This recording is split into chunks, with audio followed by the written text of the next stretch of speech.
हिंगोली जिल्ह्यामध्ये जर 1000 संख्या असेल त्यापैकी 800 लोक मैदानात हिंगोलीची आली तर याच्यापेक्षा इथं उपस्थित हे 300-400 लोक जर मैदानात आली तर तुम्हाला एक सांगतो एकटे हिंगोली जिल्ह्याचे 300 तर गुणिले 36 जिल्हे आहेत, लक्षात घ्या। परंतु आपल्याला एक गोष्ट सांगतो, आपला बांधव अतिशय स्वार्थीपणाने वागतो। कसा? आझाद मैदानची संख्या आजपर्यंत ठराविक मी आकडा सांगणार नाही, त्या ठराविक आकड्याच्या पुढे गेली नाही।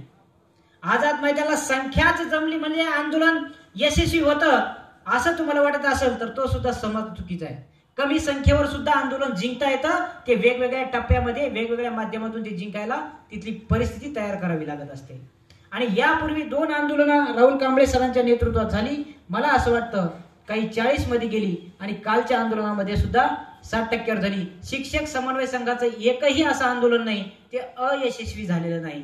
आणि शिक्षक समन्वय संघ ज्यावेळेस स्थापन झाला त्यावेळेस एक गोष्ट प्रामुख्याने ठरली की आंदोलन लागलं तर कागद घेतल्याशिवाय मागे उठायचं नाही, ही भूमिका कायम पहिल्यापासून आहे। आणि मला असं वाटतं